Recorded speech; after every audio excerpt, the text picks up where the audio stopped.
Olá, pessoal, sejam muito bem-vindos a mais um episódio gravado aqui diretamente do Congresso Mineiro para Acadêmicos de Medicina. Meu nome é Elisa, eu sou psiquiatra e também fundadora da comunidade R0.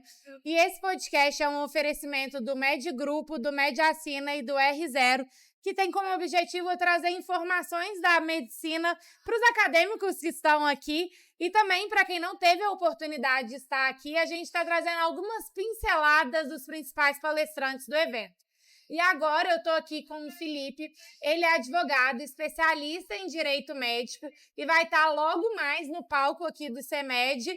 E eu queria agradecer a oportunidade de conversar com você e também queria que você falasse um pouquinho sobre o que você vai falar com o pessoal no palco e qual a importância que você vê de trazer conteúdo como o seu para eventos de acadêmicos de medicina como esse. Bom, boa tarde, boa noite, não sei que horas você está assistindo, enfim, mas é um prazer estar aqui. Obrigado pela oportunidade. Parabéns pelo trabalho. Acho que informação de qualidade é fundamental e é isso que eu vou tentar fazer hoje aqui no evento, né? Bom, eu trabalho com direito médico, na defesa de médicos há uma década já. E quando a gente conversa com um médico, a gente tem um médico que traz um problema para a gente, ele sempre vem com uma carga emocional, uma carga muito grande. O médico, ele por muitas vezes, ele fala até, putz, eu acho que eu vou desistir, eu vou parar, porque eu me formei não para isso, né? Não para ter um processo, não para ter uma reclamação no CRM, porque isso acaba afetando muito até a percepção de vocês daquilo que vocês fazem. Eu estudei para cuidar do próximo e estão questionando justamente essa minha habilidade.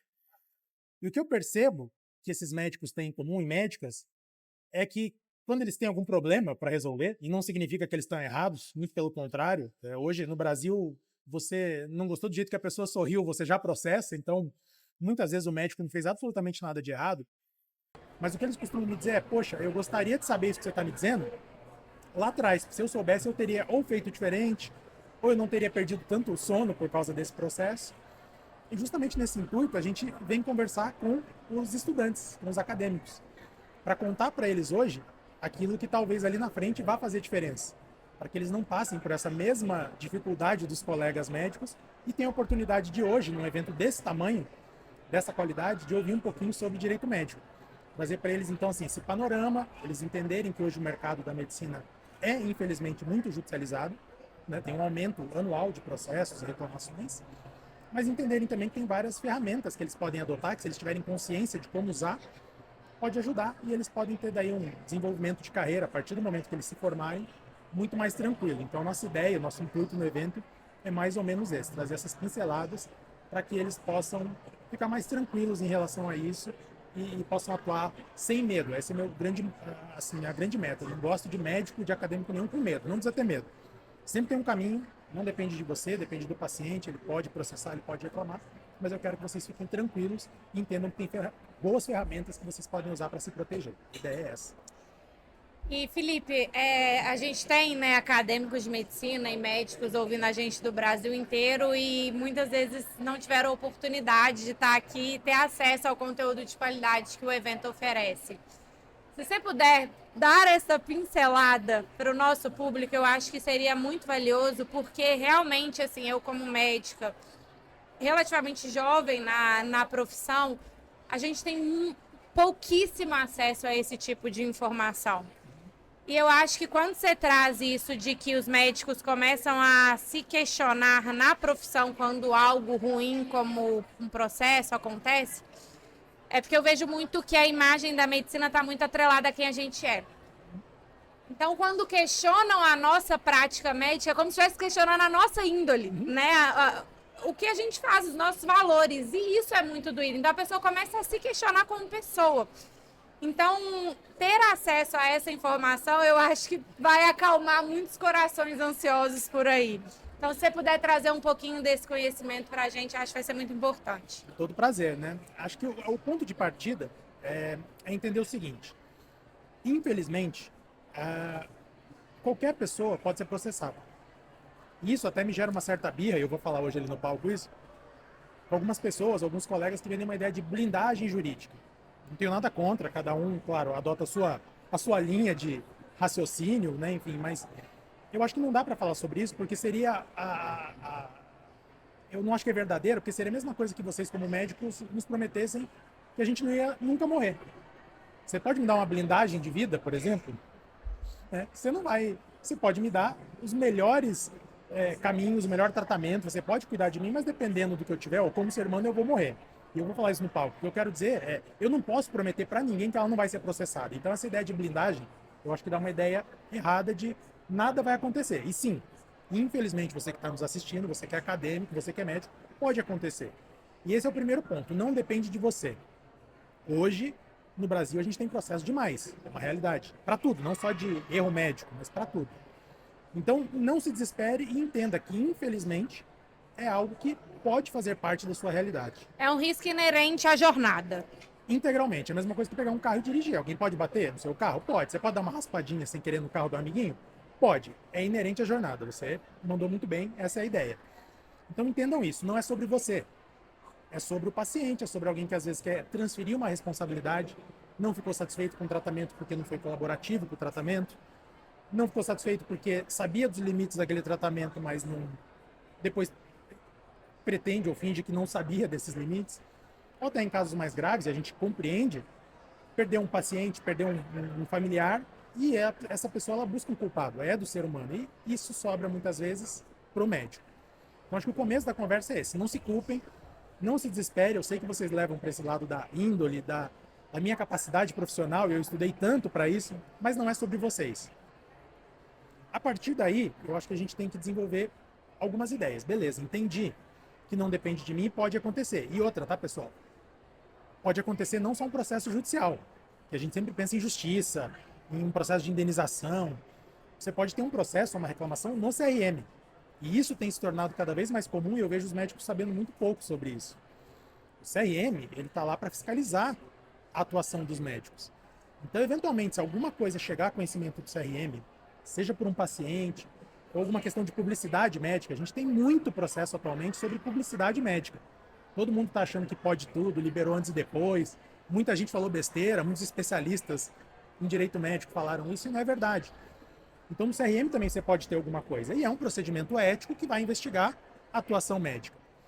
Então, a partir daí, eu acho que a gente pode adotar algumas posturas proativas, eu brinco ali, profiláticas, no sentido da gente se proteger, da gente saber que a gente precisa fazer.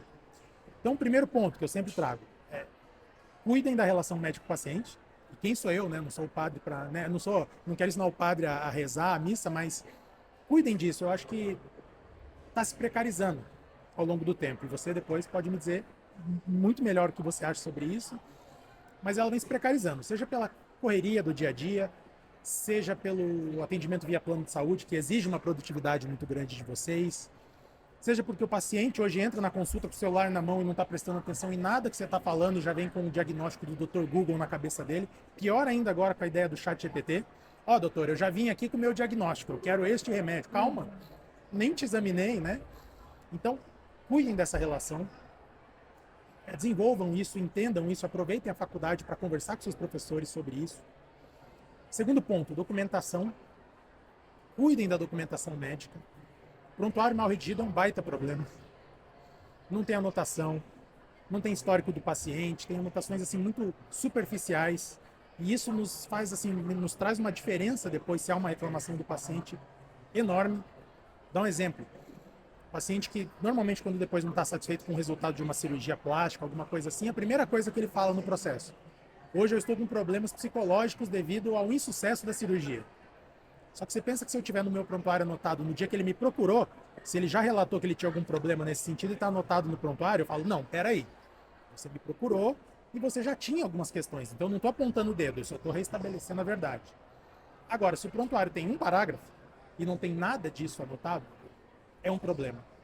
E é um problema do ponto de vista também de CRM, porque pelo Código de Ética Médica, eu preciso anotar, eu preciso dessas anotações. Então, tenho visto prontuários cada vez mais curtinhos. Então, sugestão, caprichem no prontuário. E por último, justamente, eu sei que é chato, e eu sei que a minha figura de advogado nesses eventos é chata, só que a gente precisa entender um pouquinho de legislação, um pouquinho do Código de Ética, um pouco do que tem nas resoluções do CFM, principalmente a 2336, anota aí, que é a que trata de publicidade médica. Porque muita coisa que acontece, muito problema que o médico tem, é por conta disso, é por conta hoje de uma publicidade. Ele sai, é jovem, manda muito bem no Instagram, mas já sai falando um monte de coisa e eventualmente não é o que pode realmente pelo CRM. Então acho que esse tripé assim, básico de cuidar da relação médico-paciente, cuidar da documentação médica, e daqui a pouco a gente pode expandir a ideia da documentação, que tem contrato, termo de consentimento, é um outro departamento, mas está dentro de documentação. E cuidar com publicidade, entender um pouquinho como é que essas normas que vão estar ao redor aí da tua profissão, da tua jornada enquanto médico, são fundamentais. Para você entendendo isso, eu acho que torna tudo mais tranquilo e se acontecer alguma coisa, você vai estar bem respaldado e assim, você fica um pouco mais menos nervoso ao receber alguma coisa, porque você fala, não, peraí, eu sei, mas eu tenho documento, eu tenho contrato, eu tenho termo de consentimento, eu sei que eu não fiz nada de errado, eu vou me defender e tá tudo bem. Então, em linhas assim muito gerais, e a gente pode desenvolver mais um pouquinho cada ideia, o que eu vou falar e vou trazer para eles é isso, para que eles fiquem mais calmos, mas não descuidem o olhar disso que a gente está conversando, que eu acho que é o ponto de partida fundamental. E me veio muito na cabeça a imagem assim de. Sabe quando você vai aprender a dirigir? E é melhor quando você vai fazer aula de direção não sabendo nada, que você não tem nenhum vício? É meio que assim, é melhor eles aprenderem agora e já começar fazendo tudo direitinho do que ser aquele médico que tem a prática já de colocar estável, conduta mantida e segue o baile. Que aí eles têm o hábito de sempre fazer certo e minimizar o risco mesmo, né? Que é inerente, como a gente estava falando. E me veio outro questionamento também, porque eu tenho visto, assim, como a inteligência artificial que você estava mencionando pode também ser um aliado no sentido de ajudar mesmo, porque realmente para o médico é chato fazer um prontuário completo, às vezes você está ali presente com o paciente, você não quer perder o tempo e perder o vínculo anotando. E eu realmente, assim, tenho um desconhecimento a respeito de quais são os limites e possibilidades de uso da inteligência artificial no sentido de nos ajudar nisso. A gente já vê nas plataformas, né, de prontuário, muita inteligência artificial para tentar ajudar o médico nesse sentido, mas o que que pode, o que que não pode, quais são os riscos e etc. Eu acho que você tem dúvidas que são muito legítimas, porque nós não temos respostas ainda para isso, né? A coisa está acontecendo muito rapidamente. De quanto tempo para cá a gente fala realmente de inteligência artificial, de um uso massivo e popularizado? 2 anos? 2 anos, sim. Então, realmente, eu acho que a gente não tem ainda essa noção exata do que a gente pode e o que a gente não pode. Eu acho que a gente tem um pouco de bom senso. Eu acho que a premissa, na área da saúde principalmente, o ponto de partida tem que ser o seguinte: eu preciso ter certeza que a inteligência artificial que eu uso vai preservar o sigilo desse meu paciente. Para mim, acho que é o grande gargalo hoje. Porque eu preciso ter certeza que esse sistema não é um chat GPT, que eu não estou batendo papo com o chat sobre o nome ou trazendo dados clínicos do meu paciente ali. Porque onde que isso está salvo? Quem pode ter acesso a isso? Então, eu acho que a gente tem que ter uma preocupação em um olhar para entender. Bom, a inteligência artificial médica que eu vou usar me garante essa proteção de dados? Eu acho que essa deve ser a nossa dúvida, assim, é o ponto de partida mesmo, para eu ter certeza que eu estou fazendo a coisa certa de partida. A partir daí, a gente já tem alguns estudos interessantes, muita gente assim, que manja muito de direito médico estudando esses assuntos, e eu acho que a gente está tentando caminhar no seguinte sentido: entender que a inteligência artificial, por motivos óbvios, o que eu vou falar aqui, uma baita aliada, vai nos ajudar demais e causa desconfiança quando chega, como cirurgia robótica causou há uns anos atrás, e hoje a gente sabe que é uma ferramenta também excelente. Eu acho que ela vai compatibilizar, a gente vai ter que compatibilizar essa inteligência artificial com o que a gente já tem, já faz, o médico entender que é só mais uma ferramenta de fato que a gente vai utilizar, mas eu acho que a gente tem que ter alguns cuidados. E já se discute, inclusive, algumas responsabilizações novas que o médico pode ter. Quais são? São duas, principalmente. A primeira seria uma negligência do médico que, ao estar dentro de um hospital, de algum lugar no qual ele tem acesso à inteligência artificial, ele não fazer uso daquela inteligência artificial e, eventualmente, não chegar ao melhor diagnóstico ou não entregar o melhor tratamento que ele podia. Então, ele tem a inteligência artificial à disposição, claro que vai depender da supervisão dele, mas depois se descobrir que um paciente evoluiu mal, veio a óbito, não teve um bom tratamento, e perguntar: tá, doutora, você consultou aqui a nossa Era uma inteligência? ferramenta, né, que não foi utilizada. Você usou? Não. Você foi talvez um pouco negligente de não ter usado. Então nasce uma possível nova responsabilidade. Agora, do outro lado da moeda, porque tudo sempre tem dois lados, tem o outro extremo, que é o médico confiar cegamente na inteligência artificial e também não ter o cuidado de supervisionar aquilo que está sendo trazido para ele. Então, o outro exemplo, né, esse outro lado da moeda seria: eu chego, você me examina, anamnese, coloca os dados nesse sistema e ele te dá um diagnóstico, te dá uma linha de tratamento possível, você confia cegamente, a gente adota essa linha de tratamento e eu tenho um desfecho desfavorável. Doutora, você checou? Você, com o fator humano, seu conhecimento, você deu uma supervisionada nisso? Não. Acreditei aqui na nossa inteligência artificial. Você também falhou e talvez tenha sido imprudente aqui por não fazer essa dupla checagem ou esse fator humano ter feito esse controle daquilo que a inteligência te falou. Então, são só 2 exemplos, assim, que a gente pode... Tem muita coisa ainda que a gente está discutindo, mas, sinceramente, eu acho que a gente ainda está entendendo e buscando caminhos para compreender quais vão ser os limites. Eu acredito que o Conselho Federal de Medicina ainda vai trazer mais regramentos sobre isso, e nem sempre, aqui, com todo respeito, o CFM toma os melhores caminhos ou as melhores decisões. E às vezes é difícil, né, Felipe, até de acompanhar, assim, você pensa quanto tempo demorou a nova regulamentação que liberou coisas que eram um gargalo há anos. E essa atualização ela não consegue acompanhar. Agora vai conseguir acompanhar cada vez menos, na verdade, exatamente, né? A tecnologia ela não espera isso desde, a gente fala no direito já há mais de, sei lá, 15 anos, quando a gente começou com essa história de internet e tal, que o direito vai caminhando devagarzinho, a gente depende do legislativo, criar uma lei, a hora que a lei vem, tudo aquilo já está desatualizado, né, com tecnologia. No direito hoje é assim, quando a gente fala de direito digital. E eu acho que fazendo um paralelo, é a mesma coisa. Eu acho que a gente vai crescer o conhecimento na área da saúde de uma maneira exponencial que vai ser inatingível pela legislação e pelas normas do Conselho Federal de Medicina. Então, assim, hoje, o que eu diria é: usem, evidentemente, que está aí para a gente usar, para a gente ter como uma ferramenta, mas é isso, ela é uma ferramenta. Você que é jovem, você que já é um nativo digital, já nasceu mexendo em rede social, que não é o meu caso, eu aprendi ao longo do caminho, né? Mexendo nos computadores que vocês nem conhecem, que era quadradinho, tinha CPU, tal, um negócio de doido. Mas usem a seu favor, mas sempre com limite, sempre pensando em ética, e eu acho que principalmente pensando no sigilo das informações desse paciente e na segurança da informação que a gente está recebendo. A inteligência artificial ela gosta de criar algumas coisas. Ela não tem muito limite na criatividade. Então, cuidado, porque ela pode errar um diagnóstico, ela pode errar uma indicação de um medicamento, de um determinado tratamento. Então, eu acho que neste momento usem, mas com muita sabedoria e com muita cautela de supervisão. Eu acho que a dica principal, por enquanto, é essa, e vamos acompanhar agora os desdobramentos, o que vem de regulação em relação a isso, que de efetivo a gente não tem muita coisa ainda. Felipe, eu queria te perguntar também, assim, na sua prática e nos dados, né, gerais, principalmente nacionais, assim, o que tem sido mais judicializado na medicina? É uma pergunta bem interessante. Essas estatísticas, né, por vezes, elas nos enganam, depende muito de estado para estado, enfim.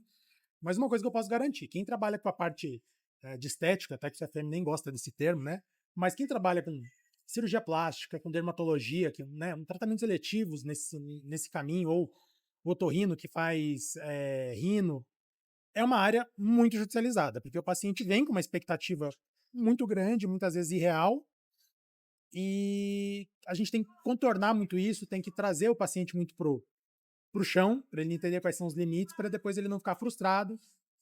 Esses procedimentos, como a gente sabe, estão envolvendo cada vez mais um valor alto, uma grana para fazer, então a exigência sobe proporcionalmente. Mas, junto com então, o pessoal aí da cirurgia plástica, da dermatologia, a gente tem muitos processos ligados à ortopedia, é uma área também muito processada. Caramba! Porque depois o cara chega no hospital com a perna destruída de um acidente de moto. Não perde a perna, mas ele fica lá com um encurtamento de 2 centímetros. Erro médico. Tô com 2 centímetros a menos na perna, né? Fiz uma cirurgia no quadril para colocar uma prótese. Minha perna ficou um pouco mais comprida. Então, infelizmente, é uma área também bem judicializada. E GO, né? Aí a gente tem muito problema também, porque aí envolve um momento muito delicado. Não que não exista, eu não estou aqui falando contra isso, mas também alguns termos acabam se popularizando de uma maneira, às vezes, errada, como violência obstétrica, daí, de repente, tudo é violência obstétrica. E, de novo, para que fique gravado, não é que não existe, não é que não aconteçam abusos, eu não estou falando disso, mas eu estou falando que eu vejo muito excesso também na utilização, tudo é violência obstétrica e não é. Então, também é uma especialidade que a gente tem um olhar assim, tem que ter um olhar mais carinhoso, porque acaba tendo uma judicialização excessiva. Agora, já vi e já enfrentei processo em praticamente todas as especialidades, essa é a Ou verdade. seja, não, ninguém está imune. Não, não estamos, né? Muito desses processos, é bom que seja dito também, são julgados improcedentes, ou seja, o paciente não ganha. Até tem algumas estatísticas também, eu falei, a gente tem que tomar cuidado com estatística, porque mais lá que 60%, 70% desses processos são improcedentes, ou seja, o paciente perde. E um detalhe, ano passado foi o primeiro ano que eu tive mais defesas para fazer nos CRMs, nos conselhos, do que judicial. Ou seja, os médicos estão sendo processados eticamente perante os conselhos de medicina. Seja porque o paciente reclamou, agora vocês vão levar um susto, seja porque o coleguinha médico denunciou o colega médico, tá fazendo publicidade que não pode. Ou 3, porque o CRM, fazendo busca ativa, procurando nas redes sociais, encontrou uma postagem do médico com algo que não pode. Um antes e depois, uma hashtag levando para uma especialidade que o médico não tem RQE, enfim, aí é uma infinidade de coisas. E eu não culpo vocês, muita gente falou muita besteira, como eu já disse nos últimos anos, falando pode, pode, pode, pode, e infelizmente tem muita coisa que não pode. E aí o CRM está pegando pesado. Então, a gente tem muita judicialização, daí não é judicial, então assim, não dá para levar para esse termo, mas a gente tem muito processo ético e sindicância perante os conselhos também. Então, eu diria que essas 3 especialidades têm que ficar espertas, tem que tomar um cuidado adicional, mas os demais, como você disse, ninguém está imune, tem acontecido bastante coisa, e as estatísticas, infelizmente, mostram que ano a ano esses processos têm aumentado, a quantidade de processos tem aumentado. E o que você enxerga assim que tem levado a esse aumento? Conhecimento da possibilidade ou outros fatores? Ah, bom, eu acho que a gente tem uma série de fatores. Como eu disse, o Brasil é um país pródigo assim, em judicialização. Brasileiro, a gente fica com aquela história de um país tropical, né, abençoado por natureza, é todo mundo legal, carnaval, coisa nenhuma. Brasileiro, como eu disse, não gostou, piscou, olhou feio, não gostei dessa caneca, vou te processar. E reclama. Ainda mais agora em época de redes sociais. Isso amplificou muito esse caráter bélico, esse caráter de reclamação, de briga, e isso tem gerado muitos processos. Eu acho que existe no Brasil uma insatisfação generalizada com a saúde também, né? O cara está insatisfeito com o SUS, está insatisfeito com o tratamento que ele não conseguiu, está insatisfeito com o plano de saúde, está insatisfeito com uma fila que ele chegou para ser atendido, e isso sempre acaba sobrando pro médico. Vocês são vocês são a personificação para ele de todo De esse todo o sistema, cuidado, né? quando na verdade vocês estão inseridos nesse sistema. E muitas vezes vocês são a solução do sistema, porque é você que está lá na linha de frente, atendendo esse paciente com pouca estrutura, com poucos médicos, mas você está lá e é para você que sobra. Eu acho também que um fator que piorou muito e precarizou essa relação médico-paciente é justamente o Dr. Google, essa época de a tia do Zap, a tia do Facebook e tal, porque todo mundo já chega hoje no consultório, é uma reclamação de vocês, já chega lá com o diagnóstico, eu já sei o que eu quero, eu vim aqui para, eu quero esse remédio, eu tenho Eu isso, só preciso do eu seu tenho carimbo. TDAH, calma, não sei se você tem, não posso te afastar, não, mas eu preciso ficar uma semana em casa. Então aí já quebra a relação de partida. Eu cheguei para conversar, para dar bom dia, eu já tô com o pé atrás com você e você também já vai ficar com o pé atrás com esse paciente. Então essa relação acaba muito fragilizada. Então eu acho que esses fatores, aliado a uma sociedade que está cada vez menos paciente, mais agressiva, né? Eu tenho uma teoria minha que é vozes da minha cabeça, não tenho como provar, mas a gente saiu da pandemia achando que a gente tinha aprendido muita coisa e no final a gente, na minha opinião, tá pior.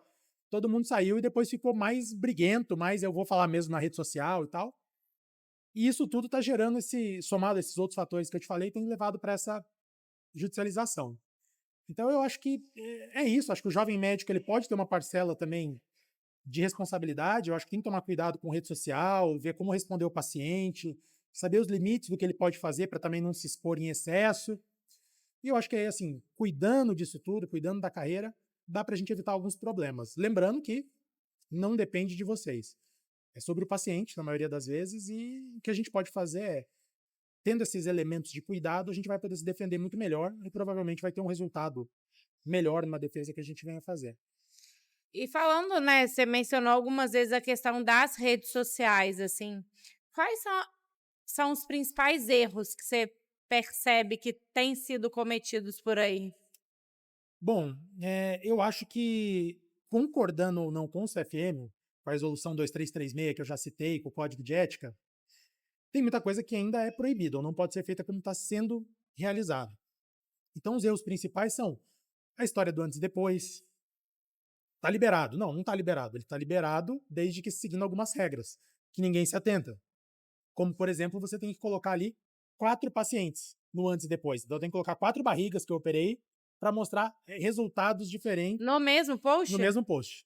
Porque se você postar isoladamente, tem um manual que saiu depois da resolução para explicar a resolução, de tão complexa que ela é. E ele fala expressamente isso, que o antes e depois puro e simples não é, por exemplo, aceitável. Outra coisa, isso é um problemão.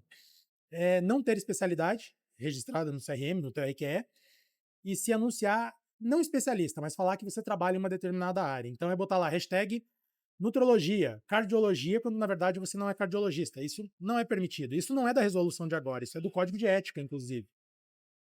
O jovem médico, até não tão jovem, sai. Eu não estou falando que eu sou cardiologista, eu estou colocando o hashtag cardiologia. Proibido. Então, acho que, do ponto de vista de publicidade, esses são os maiores problemas. De outro lado, eu acho que o médico também tem que tomar um pouco de cuidado hoje enquanto ele se expõe nas redes. A partir do momento que você leva para um caminho de mostrar bons resultados, ou só tratar casos, identificar casos ali que você vai trazer bons resultados, esse paciente eventualmente pode ser levado a te procurar porque ele acha que você o quê? Só tem bons resultados. E eu tenho visto cada vez mais em processo judicial o paciente reclamar de um resultado, seja ele qual for, em qual especialidade for, e trazer esses elementos para dizer, olha, mas o médico me convenceu a buscá-lo mostrando somente bons resultados. Então, acho que a gente tem que tomar esse cuidado, porque essa exposição excessiva hoje gera esse tipo de coisa. E, por fim, falando da rede social, muitas vezes vocês vão ser ofendidos ou vão ser questionados. Quem está se expondo corre esse risco. Eu acho que a gente tem que tomar cuidado em como a gente responde, porque muitas vezes aí falta estratégia para analisar se vale a pena responder, como eu posso responder, se eu devo responder e em que tom eu vou responder, porque eu já tive casos no qual o médico tinha razão, ele foi ofendido, só que ele respondeu no mesmo tom. E a partir daí o que aconteceu? Um processo nosso e um processo Até do a minha paciente. mãe falava que você pode perder a razão se você... E você perde. Então eu acho que é ter esse Tato, né? esse tato, esse bom senso para ver como responder para você também daqui a pouco não estar cometendo um crime de injúria, difamação, xingando o paciente, sabe? Então, esses cuidados principais. A rede social ela é uma ferramenta fundamental para vocês hoje, para os médicos, para mim, para todo mundo. Só que acho que a gente ainda também está precisando aprender um pouquinho quais são os limites éticos ali de usar isso. Não a ética do CFM, é a ética da vida, da sociedade, para a gente também não extrapolar. E daqui a pouco tá mostrando coisa demais que ninguém devia estar vendo dos bastidores ali da medicina. Eu acho que tá faltando esse meio termo, a gente ainda não alcançou isso. Então acho que esses são os principais riscos e problemas que eu vejo aí na rede social dos médicos hoje. Uhum. E qual é, né, a gente já caminhando para o final, qual que é a mensagem que você, a principal mensagem que você gostaria de deixar para quem vai te assistir aqui hoje, para a gente deixar eternizada aí para nossa comunidade? Poxa, eu acho que vocês têm uma profissão, sei que é óbvio falar isso, mas estou falando assim, com muita sinceridade, que é fundamental. Sem vocês, quem vai cuidar de mim o dia que eu infartar com os casos de direito médico que vocês trazem para mim, né? Quem que vai cuidar de mim? Então a gente precisa de vocês são fundamentais para a sociedade. Caprichem, continuem levando a sério os estudos, né? Cuidem com as redes sociais de vocês, tenham muito carinho com isso, cuidem dessa relação médico-paciente, que eu realmente tenho visto, tudo nasce, ou 90% dos processos nascem da quebra da relação com coisas assim, minúsculas. É uma fala, num dia que o médico está meio chateado, porque ele é uma pessoa, mas uma fala meio atravessada, uma resposta meio ríspida, e isso gera um processo depois. Então, cuidem dessa relação, acho que a gente está vivendo muito hoje nas relações digitais e está esquecendo como é que é essa relação real. E não tenham medo. O que eu gostaria de deixar de recado é esse. Hoje eu tenho visto muitos profissionais da saúde com medo. E eu me incomodo muito com isso, sabe? Nossa, Felipe, eu não vou fazer isso porque vai me processar. Eu não vou responder porque senão a família pode achar ruim. Eu não vou. Não. Quem manda, quem tem a última palavra do ponto de vista, claro, relação médico-paciente hoje é equilibrada, não é o médico não é o Deus e está acima, não é isso. Só que também a gente não pode desequilibrar a ponto do paciente deixar vocês numa situação desconfortável. Vocês são soberanos na decisão, então não tenham medo, eu não quero que vocês tenham medo, mas para a gente não ter medo e poder, se precisar, num caso extremo, se defender bem ou se proteger, leve em consideração tudo isso que a gente trouxe aqui no bate-papo, porque estando bem documentado, estando com a razão clínica, né, com a razão científica por trás daquilo que a gente fez, e tendo como demonstrar tudo isso, eu acho que você pode ficar tranquilo que muito provavelmente a gente vai ter um desfecho positivo, mesmo numa reclamação perante o conselho, mesmo diante de um processo judicial. Então, não gosto e não quero mais nenhum profissional da saúde, nenhum estudante com medo. Não precisa ter medo. A realidade é essa que a gente conversou hoje. Falar algo diferente disso é mentir, mas não precisa ter medo também. Levem a sério tudo isso que a gente conversou e façam o que vocês sabem fazer de melhor, que é cuidar da gente, cuidar de pessoas. É isso que a gente precisa. Queria agradecer demais, né, esses insights tão importantes que você trouxe. Como eu disse, a gente na medicina, a gente aprende tanto sobre a parte técnica que, às vezes, um problema como esse acaba desestruturando toda a expectativa na profissão. E é muito triste ver isso acontecer.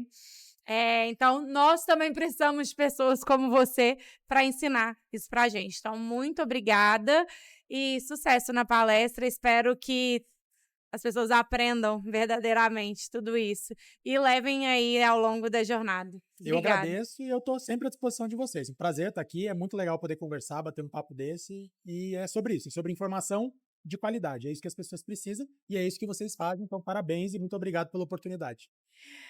Obrigada, pessoal. Até a próxima. Tchauzinho.